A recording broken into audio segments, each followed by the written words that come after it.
Morning students. आज हम start करेंगे linear equation in two variable. तो स्टार्ट करते हैं।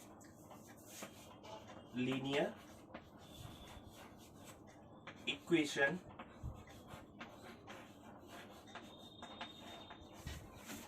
इन टू वेरिएबल।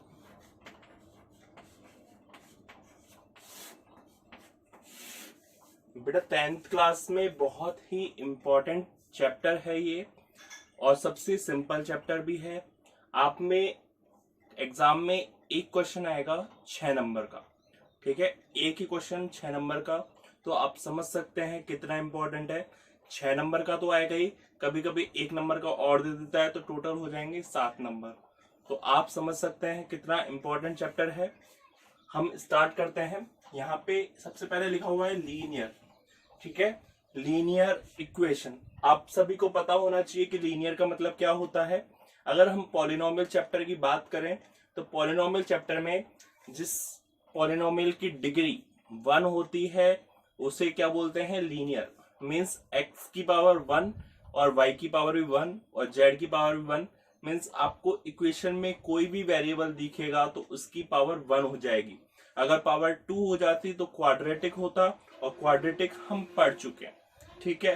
तो हम लीनियर में पढ़ेंगे, मीन्स वेरिएबल की पावर हो जाएगी 1। और यहाँ पे लिखा हुआ है इन टू वेरिएबल, ठीक है। तो टू वेरिएबल मीन्स आपको दो तरह के वेरिएबल मिलेंगे। एक्स वाई मिल सकता है, वाई जेड मिल सकता है, टी एक्स मिल सकता है, टी डब्ल्यू मिल सकता है, कुछ भी मिल सकता है। तो यहाँ पे लीनियर इक्वेशन मीन्स वेरिएबल की पावर 1 होगी और दो वेरिएबल होंगे। अगर उसकी हम जनरल फॉर्म बात करें तो ये होगी a1x plus b1y plus c1 is equal to 0, ठीक है। a1x plus b1y plus c1 is equal to 0। अब आपको पता है यहाँ पर दो वेरिएबल है, दो वेरिएबल की वैल्यू निकालने के लिए मुझे दो इक्वेशन की जरूरत पड़ेगी।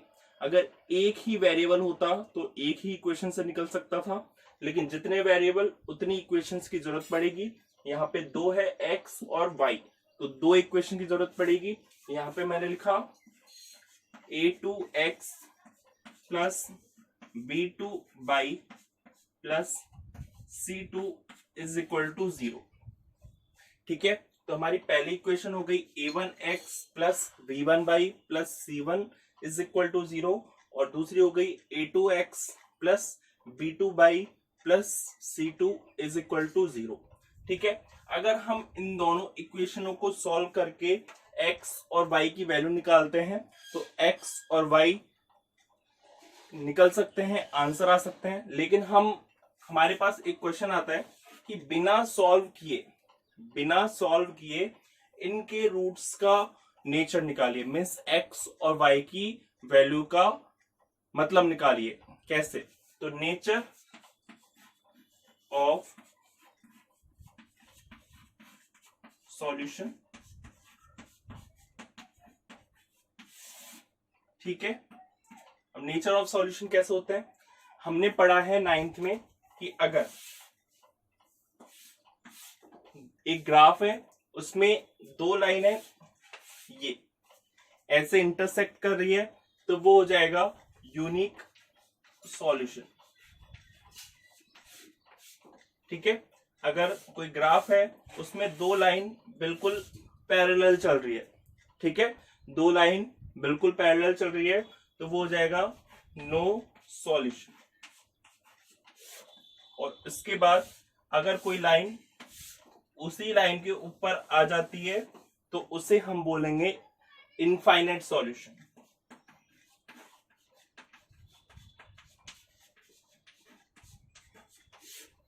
ठीक है। यूनिक सॉल्यूशन का अगर कोई लाइन दो लाइन इंटरसेक्ट कर रही है एक जगह पर तो यूनिक सॉल्यूशन होगा। अगर दो लाइन इनफाइनाइटली चल रही है तो उसका होगा नो सॉल्यूशन, मींस टकराएगा नहीं वो। और अगर कोई लाइन के ऊपर दूसरी सुपर इम्पोज हो गई तो वो हो जाएगा इनफाइनाइट सॉल्यूशन, मींस उसके हर पॉइंट पे इनफाइनाइट सॉल्यूशन है। तो एक तो ये तरीका है, दोनों को ग्राफिकल सॉल्व करो और पता लगाओ कि ये यूनिक सॉल्यूशन है, नो सॉल्यूशन है या फिर इनफाइनाइट सॉल्यूशन है, ठीक है।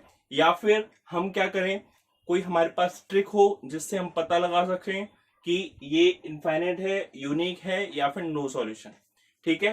तो हमारे पास एक तो है a1 upon a2 is not equal to b1 upon b2, ठीक है। यहाँ पे a1 upon a2 is not equal to b1 upon b2, ये हमारी हुई फर्स्ट कंडीशन। अगर दूसरी कंडीशन देखो, a1 upon a2 is equal to b1 upon b2 is not equal to c1 upon c2, ठीक है। अगर ये दोनों बराबर है तो तीसरा हो सकता है कि तीसरा बराबर ना हो। और तीसरी कंडीशन क्या है, a1 upon a2 equal to b1 upon b2 is equal to c1 upon c2। अगर ये कंडीशन हमारी आ जाए कैसे भी, तो किसमें क्या होगा ये हमको पता लगाना है। तो देखिए यहां पे इसके बराबर ये है, इसके बराबर ये है। तो मैंने एक ट्रिक बताई थी, जैसे मान लो ये हमारे दादाजी की पीढ़ी है, ये हमारे पापा जी की पीढ़ी है और ये हमारे बेटे की पीढ़ी है ना, दादाजी, पिताजी और बेटा। तो देखिए दादाजी यहाँ पे शौक नहीं करते, कोई भी स्मोकिंग या फिर ड्रिंकिंग का शौक नहीं करते, दादाजी नहीं करते तो पिताजी भी नहीं करते, ठीक है। पिताजी भी नहीं करते और पिताजी नहीं करते तो बेटाजी भी नहीं करते। तो यहाँ पे दादाजी भी नहीं करते, पिताजी भी नहीं करते और बेटाजी भी नहीं करते। तो हम क्या बोलेंगे, ये इनफाइनाइट, ठीक है, इनफाइनाइट पीढ़ी तक नहीं करेंगे शौक। अगर दादाजी नहीं करते तो बेटाजी भी नहीं करते, पिताजी भी नहीं करते और पिताजी नहीं करते तो बेटाजी भी नहीं करते। अब हम कह कहेंगे कि अगर ये तीनों पीढ़ी नहीं करते तो इनफाइनाइट पीढ़ियों तक शौक नहीं करेंगे, ये याद करने की ट्रिक। नेक्स्ट क्या है कि अगर दादाजी नहीं करते, पिताजी नहीं करते लेकिन बेटाजी करते हैं, दादाजी नहीं करते, पिताजी नहीं करते लेकिन ये बेटाजी शौक करने लग गए, तो हम आगे की पीढ़ी में क्या बोल सकते हैं कि भैया हमको कुछ नहीं पता, नो सॉल्यूशन, इसका कुछ पता नहीं है कि आगे वाली पीढ़ी करेगी या नहीं करेगी, ठीक है। तो यहाँ पे दादाजी नहीं करते थे, पिताजी नहीं करते थे, बेटाजी नहीं करते थे, तो हमने पता लगा लिया कि इनफाइनाइट पीढ़ी तक नहीं करेगी। यहाँ पे देखा दादाजी ने नहीं किया, पिताजी ने नहीं किया लेकिन बेटाजी ने शौक कर लिया, कर लिया, आजकल का टाइम में कर सकते हैं। तो यहाँ पे नो सॉल्यूशन, आगे के बारे में कुछ पता नहीं है कि ये करेगा या नहीं करेगा। अब देखिए ये आया नया शौक, दादाजी ने तो नहीं किया लेकिन पिताजी ने कर लिया, देखो यहीं पर आ गया। मींस ये एक यूनिक फैमिली है, यूनिक फैमिली है, आगे तो करना ही करना है, समझ गए। तो यहाँ पे हुआ यूनिक सॉल्यूशन, ये हुआ नो सॉल्यूशन और ये हुआ इनफाइनाइट सॉल्यूशन। अब एक और बात, एक और चीज आती है कंसिस्टेंट और इनकंसिस्टेंट, है ना। मैं इसका एग्जांपल देता हूं, जैसे मान लो विराट कोहली है, वो रन बनाता रहता है, विराट कोहली रन बना रहा है, तो हम उसके बारे में क्या बोलते हैं कि ये कंसिस्टेंटली रन बना रहा है, कंसिस्टेंटली रन बना रहा है। अगर वो 0 पे आउट हो जाता तो हम नहीं बोलते कि वो कंसिस्टेंटली रन बना रहा है।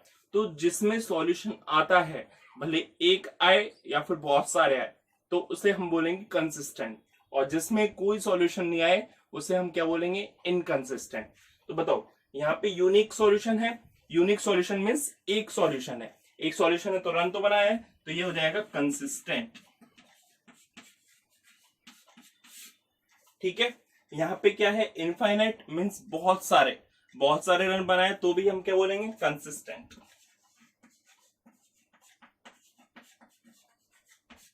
ठीक है। यहाँ पे no solution, no solution means कोई रन नहीं बनाया, तो इसी क्या बोलेंगे, इनकंसिस्टेंट,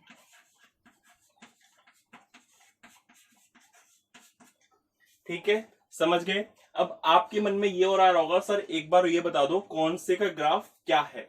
तो बेटा यूनिक सॉल्यूशन मींस एक जगह टकराना चाहिए, देखो एक जगह कौन सा ग्राफ कैंसिल आउट हो रहा है, ये रहा, तो ये हुआ unique solution. Next no solution, no solution का भी सामने वाला और इनफाइनाइट का सामने, ठीक है, समझ में आ गया। तो ये हमारा नेचर ऑफ सॉल्यूशन था, a1 upon a2 is not equal to b1 upon b2, तो unique solution consistent, a1 upon a2 is equal to b1 upon b2 is not equal to c1 upon c2, no solution inconsistent, a1 upon a2 is equal to b1 upon b2 is equal to c1 upon c2। ठीक है, ये तीनों बराबर आते हैं तो क्या बोलेंगे, इनफाइनाइट सॉल्यूशन या फिर कंसिस्टेंट। ठीक है, तो हम अब क्वेश्चन स्टार्ट करते हैं कि किस तरीके का क्वेश्चन बोर्ड में पूछा जाता है और किस तरीके से आपको करना है शुरू से लेके एंड तक का। इसकी एक एक स्टेप बहुत ज्यादा इंपॉर्टेंट है। फर्स्ट क्वेश्चन है इसलिए बिल्कुल अच्छे से बताऊंगा, फिर आपको करना है। ठीक है, हमारा पहला क्वेश्चन है कि x plus Y is equal to 3 और दूसरा है 3x minus 2y is equal to 4। ठीक है, पहला क्वेश्चन है x plus Y is equal to 3 और दूसरा है 3x minus 2y is equal to 4। समझ में आ गया? तो हम पहले क्या करेंगे, नेचर ऑफ सॉल्यूशन निकालेंगे, क्योंकि अगर यूनिक सॉल्यूशन आएगा या फिर इनफाइनाइट सॉल्यूशन आएगा तभी तो हम सॉल्यूशन की आंसर निकालेंगे। यूनिक सॉल्यूशन आएगा तभी निकालना है, इनफाइनाइट और नो सॉल्यूशन में आपको आंसर नहीं निकालना है। तो आपको क्या करना है, सबसे पहले a1 a2 b1 b2 c1 देखना है। ठीक है, तो यहाँ पे a1 देखिए, a1x plus b1 by equal to c1 और a2x plus b2y equal to c2। अगर मैं इससे कंपेयर करूं, बताइए पहली वाली इक्वेशन में x के साथ क्या है, पहले वाली इक्वेशन में x के साथ क्या है 1, तो a1 की वैल्यू क्या हो गई 1। दूसरी वाली पहली वाली इक्वेशन में y के साथ क्या है, यहाँ पे भी कुछ नहीं है तो क्या हो जाएगा 1। ठीक है, अब c1 की बात करें, कांस्टेंट टर्म क्या है 3। नेक्स्ट यहाँ पे दूसरी वाली इक्वेशन में x के साथ क्या है, यहाँ पे है 3। दूसरी वाली इक्वेशन में y के साथ क्या है, माइनस का 2 और दूसरी वाली इक्वेशन में कांस्टेंट टर्म क्या है 4। ठीक है, अब हम निकालेंगे a1 upon a2। a1 upon a2 कितना आया, इसका इसमें डिवाइड दे दो, 1 अपॉन 3 आ गया। b1 अपॉन b2 निकालते हैं, b1 अपॉन b2 किया तो 1 अपॉन माइनस 2 आ गया और c1 अपॉन c2 निकाला, कितना आ गया 3 अपॉन 4 आ गया। अब बताइए क्या ये और ये आपस में बराबर है क्या, a1 upon a2 is equal to b1 upon b2 है क्या? ये तो 1 अपॉन 3 आ रहा है, ये 1 अपॉन माइनस 2 आ रहा है, क्या ये सही है क्या? नहीं बेटा, ये नहीं आ रहा है। तो क्या लिखेंगे, a1 upon a2 is not equal to b1 upon b2। ठीक है, तो क्या बोलेंगे हम, यूनिक सॉल्यूशन और कंसिस्टेंट। ठीक है, अब हम स्टार्ट करेंगे। यूनिक सॉल्यूशन आ गया, मींस हमको आंसर निकालना है, तो आंसर निकालते हैं।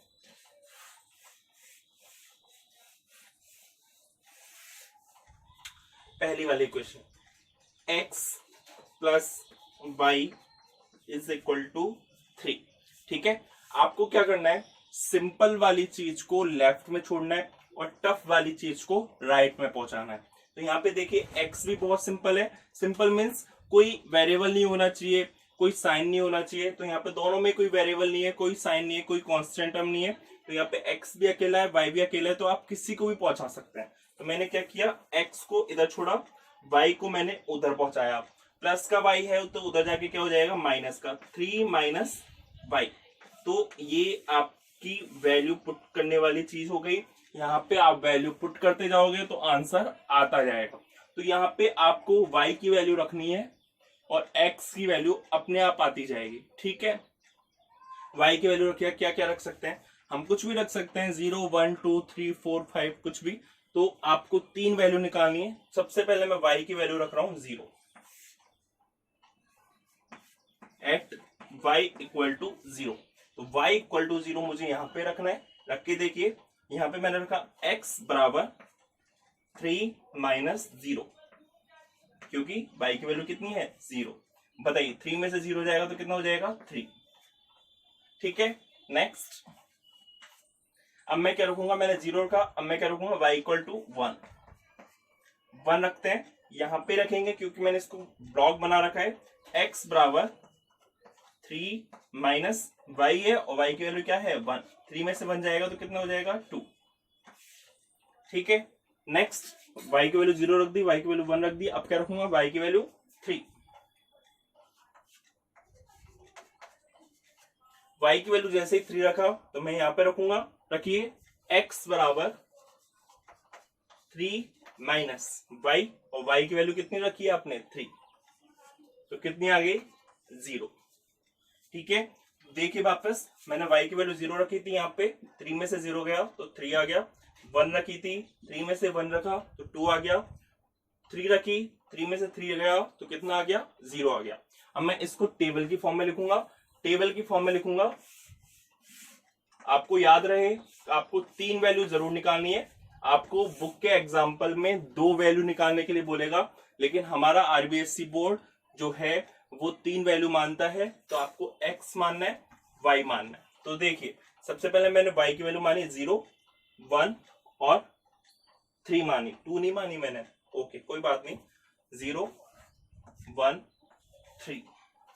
ठीक है, अब मैंने 0 रखा तो कितना आया 3, 2, 0, 3, 2, 0। तो हमारी ये पहली टेबल आ चुकी है 0, 3, 1, 2, 3, 0। अब मैं दूसरी इक्वेशन को सॉल्व करूंगा।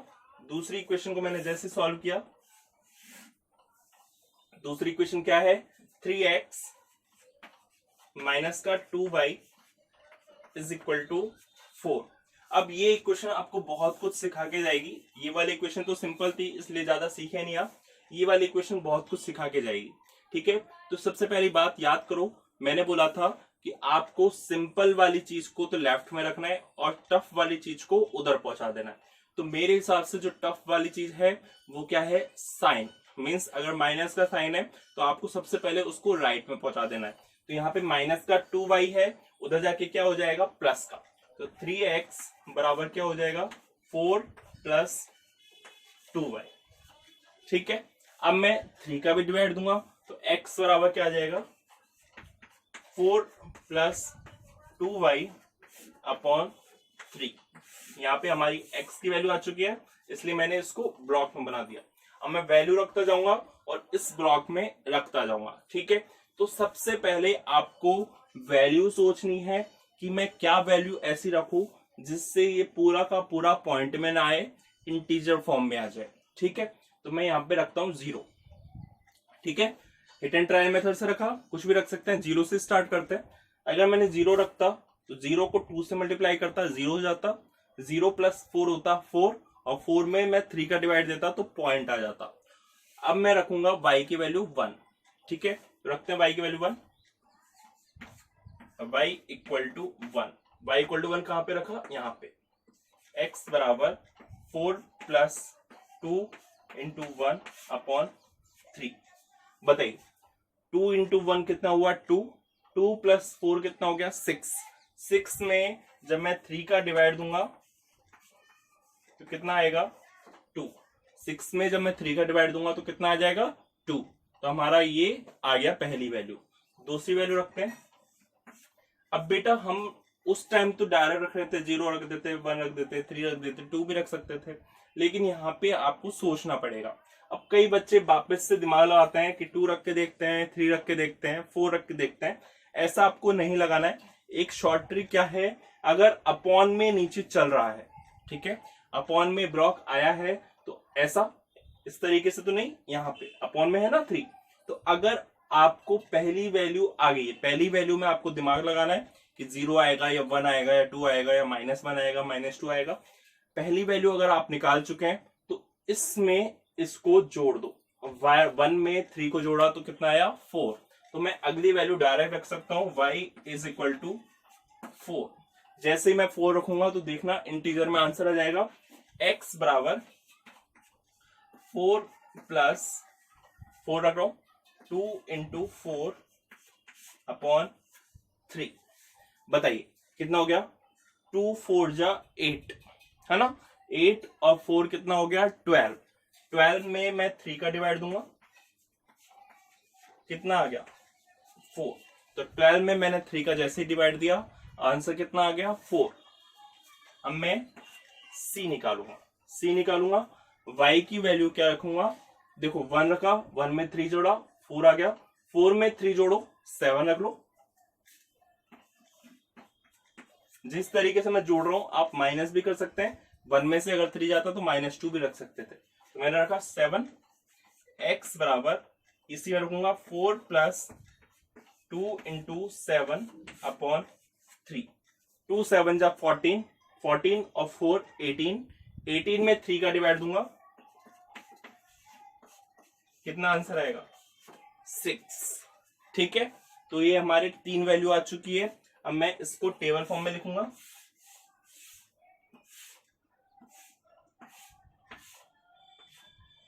x y, y की वैल्यू रखी है मैंने पहले, y की वैल्यू क्या क्या रखी है 1 4 7, 1 4 7। नेक्स्ट क्या है 2, x की वैल्यू क्या क्या आई है 2 4 6। ठीक है, अब आपकी एक टेबल तो ये आ गई, एक टेबल ये आ गई, इसको आपको सॉल्व करके ग्राफ पे बनाना है। अब ग्राफ पे किस तरीके से बनाना है, तो मेरा बोर्ड तो फिल हो चुका है, मुझे इसको रफ करना पड़ेगा।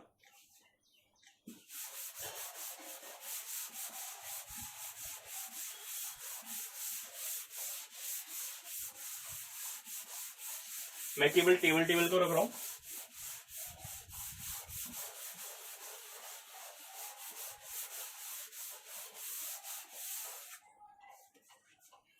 सबसे पहले आपको 2 रेक्टेंगल की लाइन ड्रॉ करनी है,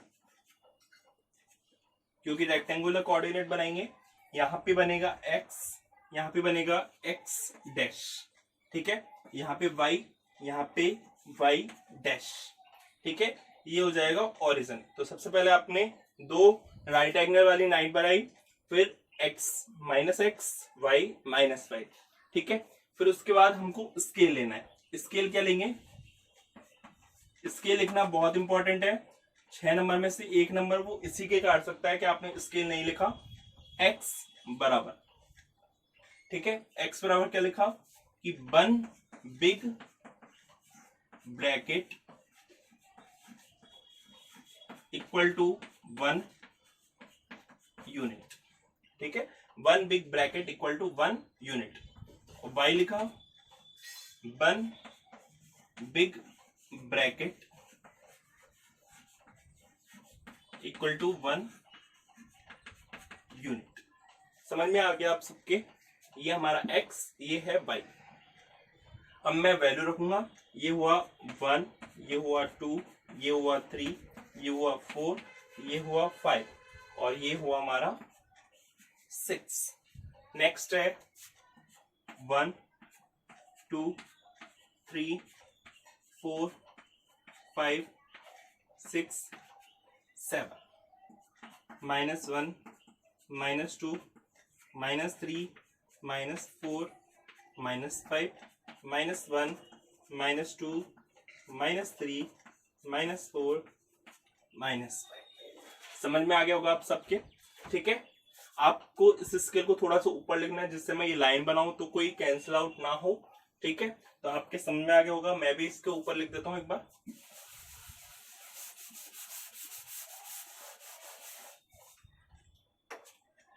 मैं स्केल यहां पे लिख देता हूं,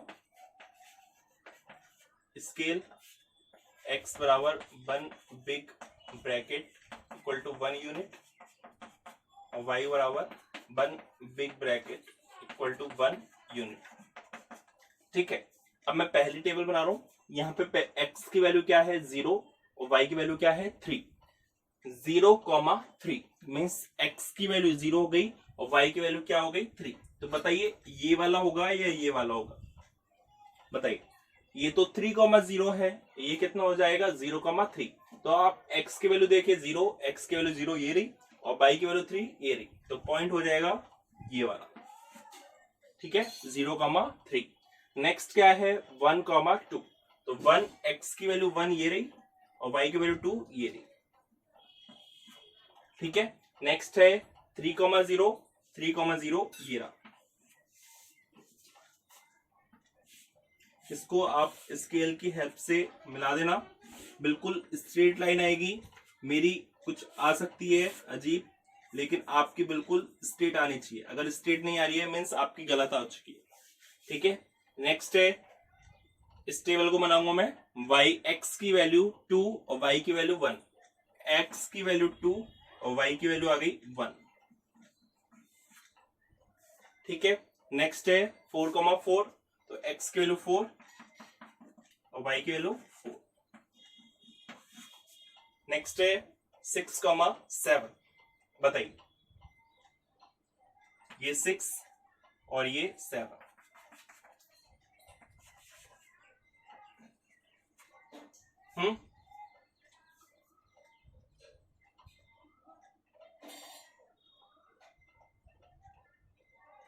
हो गया, तो ये हमारा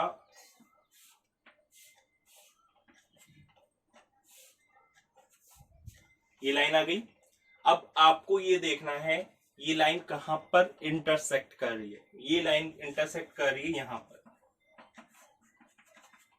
ठीक है, कहां पर, 2,1 पर।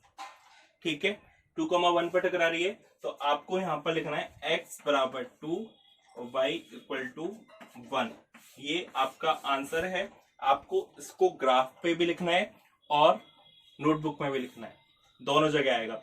जहां पे आप सॉल्यूशन लिखते हैं वहां पे भी और ग्राफ में भी, तभी इसका सही माना जाएगा। आप इसमें 4 चांद भी लगा सकते हैं। कैसे लगाना है, जैसे मान लो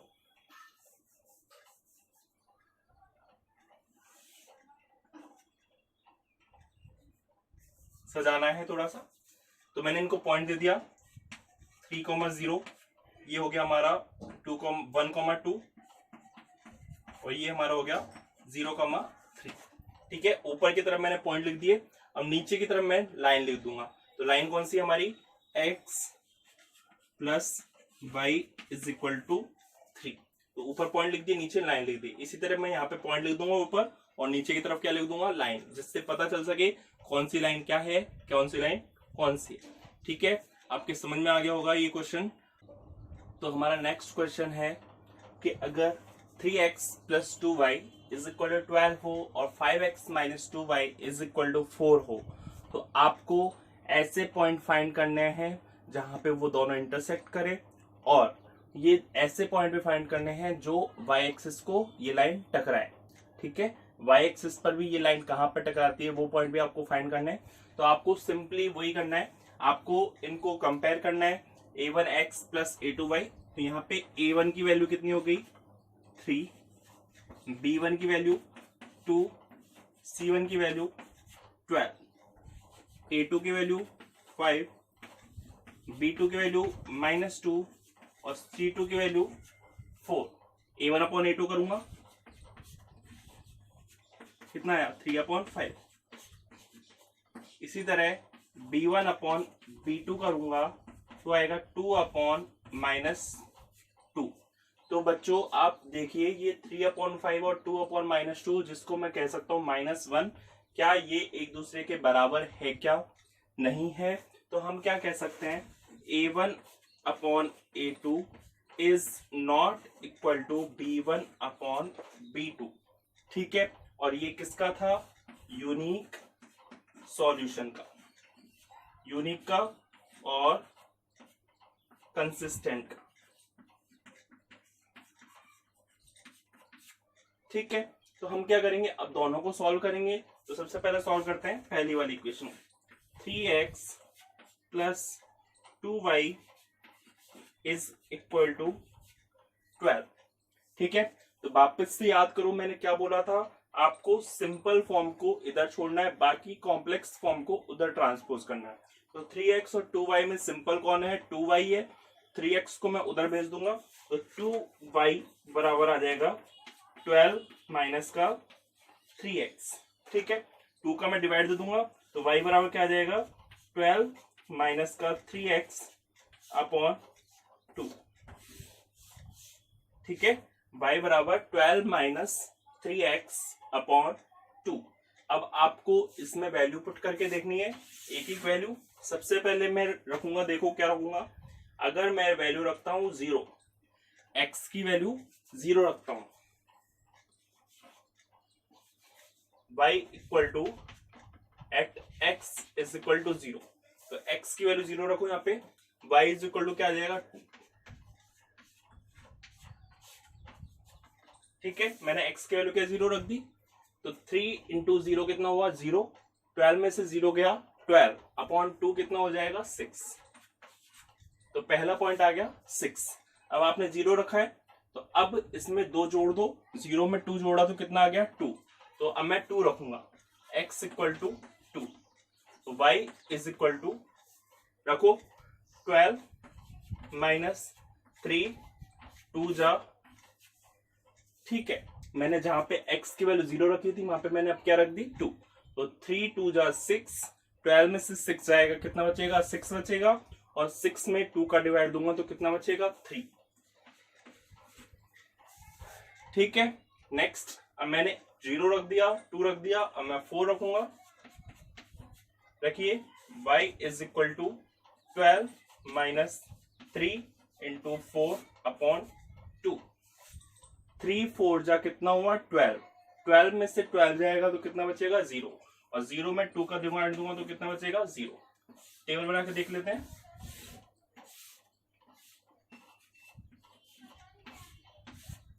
बताइए, मैंने x की वैल्यू क्या क्या मानी है 0 2 4, 0 2 4, y की वैल्यू क्या क्या निकल के आई है 6 3 0।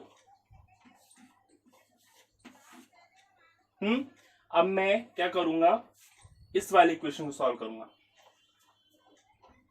सेकंड वाली इक्वेशन 5x माइनस का 2y is equal to 4।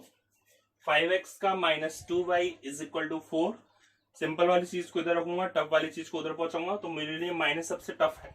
Minus को मैं उधर ट्रांसपोज करूंगा, 5x बराबर कितना हो जाएगा 4 प्लस 2y।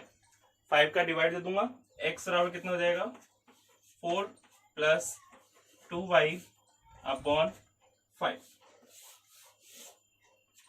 ठीक है, अब मैं y की वैल्यू रखूंगा, तो y की वैल्यू मुझे शुरू के रखने में प्रॉब्लम आएगी। देखते हैं क्या रखते हैं। अगर मैं 0 रखता हूं तो 0 इंटू 2 0 प्लस 4 अपॉन 5 आ जाएगा, नहीं होगा।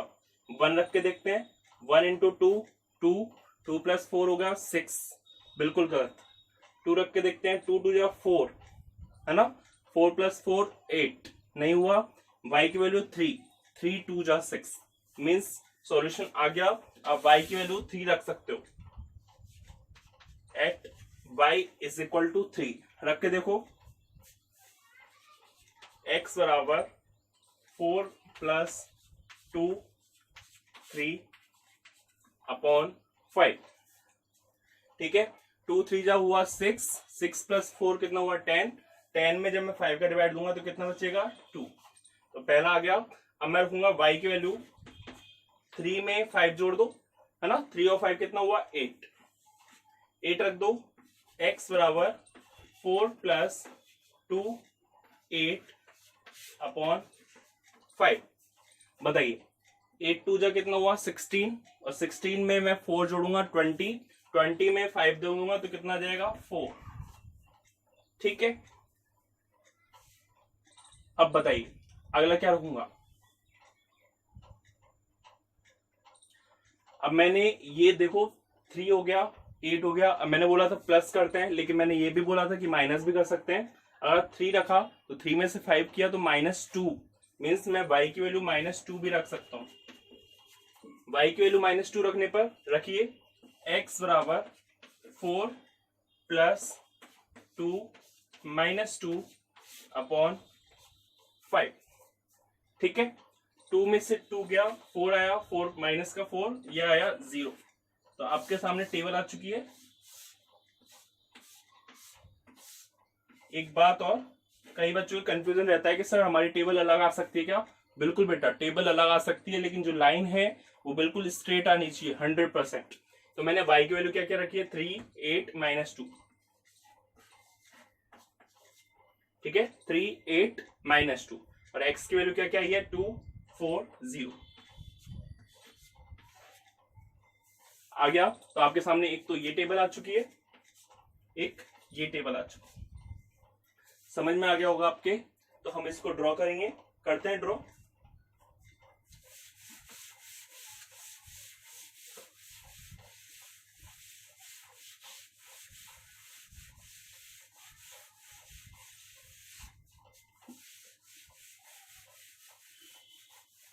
मैंने 2 टेबल छोड़ दी बस, जिससे हम ड्रॉ कर सकें। तो मैंने पहले ये बनाया जो आपको ग्राफ पे पेंसिल से बनाना है, एक्स डैश वाई डैश। इसके लिखना है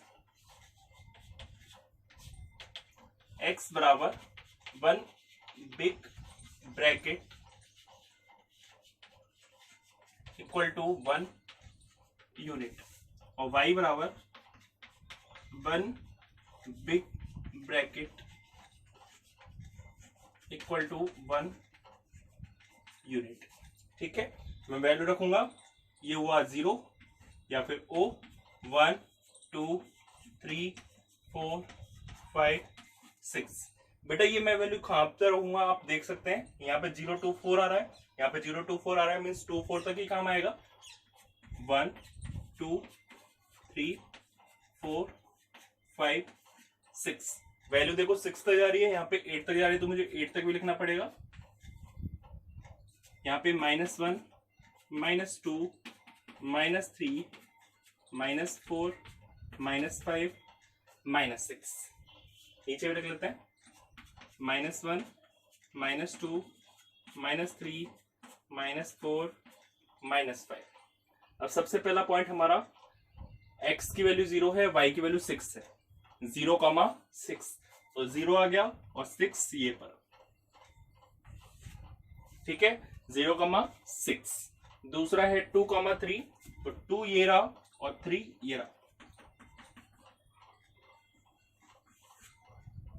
बताइए नेक्स्ट क्या है, 4,0, ये रहा 4,0, 4 ये रहा और 0 ये रहा।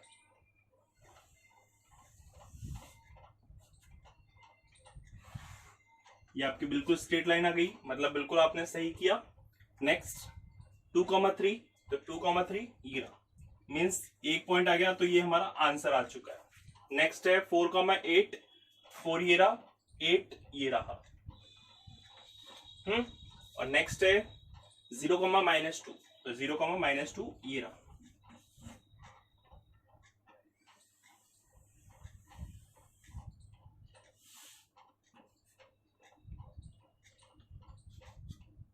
मैंने बोला था सजा दो, सजा देते हैं।